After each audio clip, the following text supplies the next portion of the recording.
These animals are sick and they're still feeding them to us. They Yeah. cannot continue eating corn. We don't digest corn, neither do they. And even if they're pasture raised, what about the pesticides in the pasture? This country is 6 degrees of fucked up. Finland, me please. Welcome back to the channel, guys. We're going to be checking out another TikTok Reacts video. This one is the second part to what's something in Europe that has changed your mind as an American. I've done a lot of these TikTok Reacts, compilation reactions, and I've only done one of these so far, so I'm going to do the second part. So yeah, it's time for number 2. Numero uno, or numero dos, sorry. Anyways, yeah, it's always interesting to see what exactly their mindset is on, stuff that they, once they go to another country and they're like, man, this is eye-opening. This is different, and then they start realizing that America is not what it's chalked up to be. It's not the land of the free and the home of the brave, and there's no American dream. It's more like an American nightmare. Yeah. George Carlin said, it's called the American dream because you have to be asleep to believe it. I believe it's true. I really believe it's true. And especially in the last couple decades, it's gotten worse, guys. But anyways, it's time for another one. We're going to do it. Hit like, hit subscribe, and let's do it. Americans who've been to or traveled to Europe, what's something Europe has changed in your mind that now you can't let go? Okay, so back in 2018, I believe it was, I went to Ireland for 10 days. Literally the prettiest place I've ever been. Oh, if it's you beautiful. have a chance to go, you Never should been. 100% take it because it was awesome. I bet. I'm just going to give a list of things that I thought were really cool about Ireland. I don't know if it's changed my perception of the world or of Europe, but things that I thought were better that we should probably do here. I think he misspoke it. He meant change his reception of America, USA, not Europe. Is their restroom doors go all the way down to the floor and don't have cracks in the doorway where you have to lock it, like our freaking public bathrooms. Like, who ever thought that that was a good idea, to have the bathroom door a foot off the ground and then there's a crack in every door where it locks, so you can just happen to glance and make eye contact with someone dropping a deuce. First of all, you don't, the crack's not that wide. It's about yay big. It's not, maybe it's just because I'm used to it. You just don't look. You know that there's probably somebody in there. If like he said, it's a foot off the ground, so you can see if somebody's in there. I think that's the point of it not going all the way to the floors, so you can see if there's somebody there. Nobody likes to be bothered while they're doing their business. So if you see somebody's feet there, don't knock on the stall. Don't try to open it, right? Some people, I don't know how, but some people forget to lock the door, and then you just pop in on them. It prevents that, right? So, and it's like nobody's going to put their head down on that dirty bathroom floor to try to get a peek at you. So with it being a foot off the ground, not a big deal. The only thing they're going to see is your ankles. You know what I mean? Not a huge deal. The crack in the door, I guess, is sort of weird. But the thing is, if you know somebody's in there, don't look. It's such a small crack that you're not just going to accidentally see somebody or make eye contact like this guy's saying. That's ridiculous. You'd have to be trying. And at that point, you're a creeper. I mean, you're a weirdo if you're just trying to see somebody in the bathroom. Personal opinion. This one surprised me. Most of these are healthcare. Most of them are, oh, I went to the doctor, had an ambulance ride, this and that, realized that I didn't have to pay for it, or it was super cheap. That's where a lot of this goes. At least it was in the first part. And a lot of the other TikTok Reacts videos that I've done. But yeah, bathroom stalls. That's the one that got him. But I think probably the biggest shift There's that another one. being over there gave to me was, I don't really think I have some sort of like American superiority complex that I used to have. It's not that I don't like the US. Like, obviously I live here. I love my country, but I just became more interested in other countries around the world, and I no longer have this idea that, like, unless you're living here, you're not actually free, or your life must be worse than mine because you don't live in the US. After Propaganda. having met a lot of people that live in Ireland or live in some of the surrounding countries, that couldn't be further from the truth. Right. Like, I became so obsessed with Ireland in the years following that I legitimately, like, we've looked at moving there before because I'm so obsessed with it. I would say for me, I feel like he got cut off there at the end. He had some more to say. But yeah, I've never left the country. The closest I've ever got to that was like I was in Detroit one time and I could see across the Detroit Windsor River and over to Windsor, Canada, and I could see people walking around and stuff. So like I could see another country, just never been there. But I've been taking my world journey virtually, right? Doing these reaction videos on camera and off. I watch a ton of videos that I don't even film. I just love to learn, right? Love to learn about the world. A lot of people would say that the videos I watch are boring. They're documentaries on just different stuff about the different parts of the world. But after doing these reaction videos, my eyes have been open too, and I mean, I never really had a superiority complex or whatever, but I was at one point in time led to believe that this was the greatest nation on earth and that if you didn't live here, your life was probably shit, But what they do is they compare our country to like a lot of these countries in South America or a lot of countries in Africa, so you have this mindset of like, oh, well, everybody lives like they do out in the savannah of Africa, like all these tribal people that have nothing. They don't have good, clean water. They don't have, proper restrooms and all that kind of stuff. So that's the kind of perception that they try to push here. It's just propaganda. It's just propaganda is all that is. me, I lived in Italy for a year and a half when I was 11. Nice. And I noticed when we visit Barcelona, Spain, they view nudity very differently than Americans. And they don't sexualize it as much as Americans do. As much. And I say that because there was a poster board or something up. My mom made me cover my eyes. And I was just like, why that was the case, where there was just kids younger than that just walking around looking at it. I didn't understand it, but they view nudity and sexuality completely different than America. So that's what I definitely learned from living overseas. I've had comments in the comment section about that, and a lot of people say it's because like America was founded by, there was like a bunch of Protestants and like, highly religious sort of people that founded, like the early settlers and stuff, right?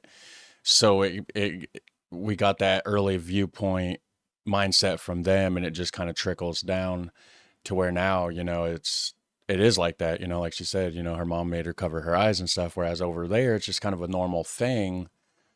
Yeah. In traveling overseas. Why are American grocery stores so damn slow? And also, Yeah. Why? why are all the cashiers standing? That's true. And Aldi, okay, is a German company, right? They have Aldis all over the place here. And it's so much different than other grocery stores. And I never knew why. And then I found out, doing my reaction videos here that, it's a German company and this and that. And that's why it's different. They run it more like a German grocery store. The cashiers are sitting in chairs. So much more comfortable. There's no reason why you can't scan groceries in a chair. Like, why do you have to stand up for 8 hours a day? It's probably not good for your back. It's probably not comfortable. Like, you can do your job exactly the same and probably more comfortably. You're going to have a better mindset. You're going to have a better mood. You're going to be more positive about it. And of course, if you wanted to stand, you can just scoot your chair out of the way and stand, stretch your back out. If your employees come first and they're more happy, they're going to be more productive. They're going to have a better mindset towards the customers. There's going to be less issues and all of that. So, but everywhere else, they for sure are just standing for 8 hours a day or however long their shift is. And of course, and like you said, it's slow. It is kind of slow. It can definitely be kind of slow. I studied abroad in Florence, Italy. Oh my God, 10 years ago. This past January was 10 years. And the one thing that got me was how manufactured politeness is in the United States. And they gave us like this whole assimilation seminar before we before we flew over there. And they were like, don't wear logoed clothing and don't smile at people in the street because they'll think you're crazy. And also, the more that you try to fit in, the less that they'll treat you like shit.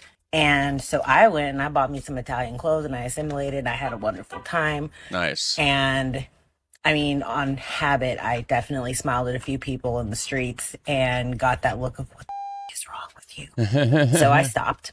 And I had a friend that just super white girl. She wore Abercrombie sweatshirts and she didn't try to speak the language and they treated her like dog shit. They didn't want to help her. They didn't they just treated her like an American. Whereas the group of us, we went in and we tried to speak the language. We butchered it, but they laughed and they helped us. At least you're trying though. That's the thing that, they're going to appreciate. At least you're trying. You're not going to do it perfect. You're going to butcher it. I'm trying to learn how to speak Dutch, which I've been slacking a little bit lately, but I'm trying though. Most people that try to move to the Netherlands or something like that, they don't want to learn the language because of course Netherlands speaks great English. It's probably I don't even know if it'll happen. It'd probably be like 10 years before it even does. But at least by then I would know a little bit of Dutch so I can try to assimilate into the culture. So yeah, I would definitely say the manufactured politeness and it's just fake. Just trying to participate in the culture as a sign of respect. By the way, her audio was trash. That's one thing I don't like about these TikTok reaction things. A lot of these people are using like the microphone on their phone, like, the camera on their phone, right? The microphone, the built-in one. Don't do that. It's not good. It hums. It makes weird vibrating noises. It's just terrible on the ears, guys. I travel to Europe several times a year, and this fact has stuck out to me like a sore thumb every single time I go. Healthcare. Americans think we have the best healthcare system in the world, but our for-profit healthcare system does nothing but line the pockets of executives while spending twice as much as every other developed country that has universal healthcare. Yeah. And the results are literally killing us. I knew healthcare would pop up. I knew it. They're in all these videos. That's the one thing that gets them the most. For example, maternal mortality average in America is 17 deaths per 100,000. In the European Union, it's only 8. Infant mortality in America is 5.6. In the European Union, only 3.2. Life expectancy for men is 79 and for women is 84 in the EU. In America, it's 74 for men and 80 for women. In the United States, there are 550,000 annual medical bankruptcies. In the EU, it's 0. Despite spending the most, America ranks dead last in healthcare among developed countries. The solution is clear. Vote out politicians who take big pharma money and vote in public servants who recognize healthcare as a human right. Dead last. I knew we weren't doing good, but wow, I didn't know it was that bad. Jeez. Getting a driver's license in Germany. I think it takes a few years and I think about $2,000 to get your license in Germany. Any Germans can correct me on this if I'm wrong. But it's a rigorous process. Yeah, that's actually one thing that is definitely different. It's so easy to get a license here and it does certainly not cost you $2,000. That's one thing that, but see, there's so much public transportation though over in Europe. You don't have to be car dependent, and that helps encourage people away from cars a little bit too, to keep the cars off the street. Which, if you have great public transportation and you have walkable cities, what do you need a car for, right? But that is one downfall. I feel like if moving to Europe, if you wanted to have a car to be able to just travel around freely and not rely on public transportation, you're going to go through some hoops and you're going to spend some money and it's going to take a while. That's I think one of the downfalls. License in Germany. Any Germans can correct me on this if I'm wrong. But it's a rigorous process. It's not easy, and for good reason. You have the Autobahn, which are sections of the highway where you can go as fast as you want. The speed limit is 300 kilometers an hour on the Autobahn. So with that, can't be a prick on the road. You don't own the road. If you act like you own the road and you're going slow in the left lane and you think the guy going 150 miles an hour behind you should slow down, You're screwed. Big fines, big penalties. I've heard rumors about you could lose your license for doing that if you drive slow in the left lane on the Autobahn. Oh, wow. The road maintenance and everything there is just amazing. The way they run their whole driving system. I went 126 on the Autobahn. The person in front of me on the left lane would move about a quarter mile before I would even get close to them. They got us beat. Wow. 300 kilometers an hour. I got to check that out and see what that is in miles per hour because, of course, America doesn't use kilometers because, I don't know, we're ass backwards over here. Oh, wow. 186. That's like NASCAR speeds. Wow. That is insane. And yeah, back to the whole road maintenance and the roads being crazy good. You got a lot of potholes around here. The road, does a little bit of this every now and then, or a little bit of this. And I've been, I think the fastest that I've drove was about 120, 118-ish personally. And the fastest that I've actually been in a car with somebody else driving was about 132-ish. I don't want to do that again. It is scary. The road does just the tiniest little bit of a divot, and next thing you know, the car just, oh man, it gets loose, and it scares you. It really does. And there's potholes. It's just not built for those speeds by any means. Do not do it. It's not safe here. I lived in Italy for a summer. A lot of Italian ones on this. When I went there, I was fairly healthy, but I got there and it's just fresh pasta, fresh pizza, fresh gelato. And I was eating that every single day. I can't even tell you how much prosciutto I had while I was out there. And I came back after the summer and I was healthier than when I had left. I bet. And not only that, when I started eating the food here in America again, I was sick. I got really sick for months. The apartment that I had in Italy, it had a small refrigerator. You get groceries for whatever you're going to cook that day. Everything is fresh. You're not doing leftovers. I've been trying to get back ever since. Digging the Rugrats shirt she had on. But yeah, that's something I've heard quite often too, is people from other countries or even Americans that went to other countries for a while and then came back get sick when they first get here. It's because there's so much chemicals in our food. Our food is unhealthy compared to Europe. Europe cares about their people, And I seen something in the comment section that said something about like in America, if you can't prove that it's like super unhealthy, it's allowed. In Europe, it's like if you can't prove that it is healthy, it's allowed. Did I say that right? Yeah, it's not allowed unless it's proved to be healthy. It's proved to be harmless in Europe. Over here, it's the other way around. It's allowed as long as it's not completely proved to be harmful. And that's not even the full case. Lots of stuff are banned in Europe for causing cancer. Not banned here, even though the science is there. We know it's not healthy. They're trying to keep us sick so they can make money on those high healthcare costs that everybody talks about.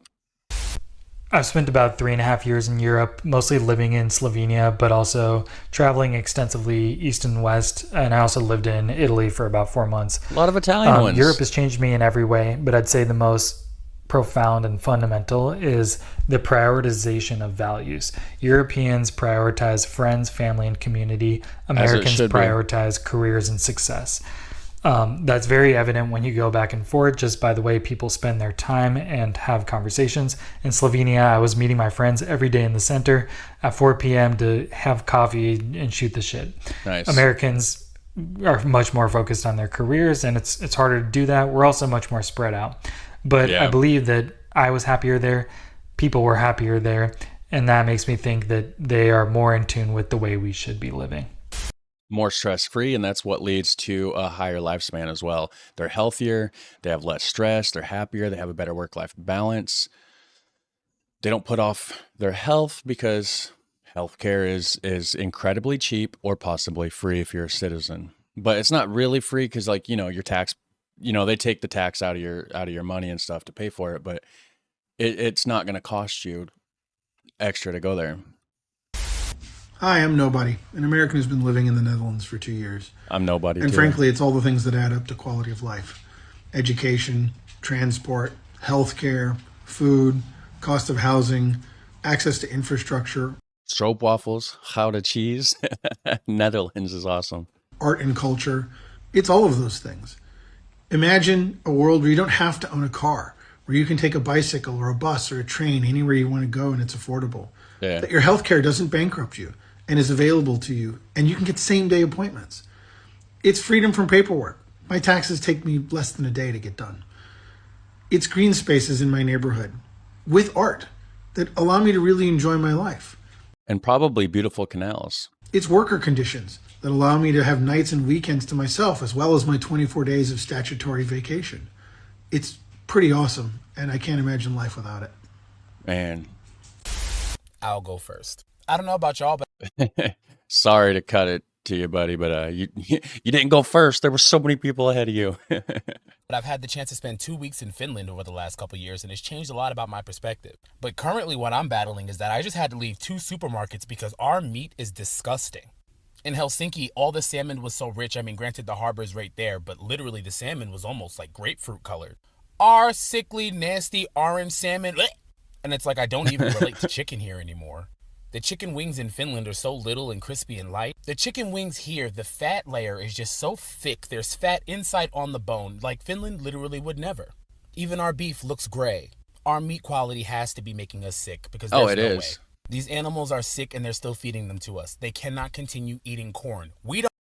You know, I used to work at a duck processing facility. It was called Maple Leaf Farms. And I hated the job. It was disgusting, but I had to do what I had to do. I had to make money. Anyways, I've seen people in there. Some of these ducks would have tumors and just sickly pus sacs on them, and they just cut it off, send it down the line, and that's what they're feeding people. It is absolutely revolting. It makes me sick to even think about it. I don't like to even think about those memories because it was terrible. No way. These animals are sick and they're still feeding them to us. They cannot continue eating corn. We don't digest corn, neither do they. And even if they're pasture raised, what about the pesticides in the pasture? This country is 6 degrees of fucked up. Finland, me please.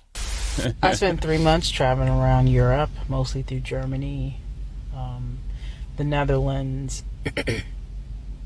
France. I took 1 Uber,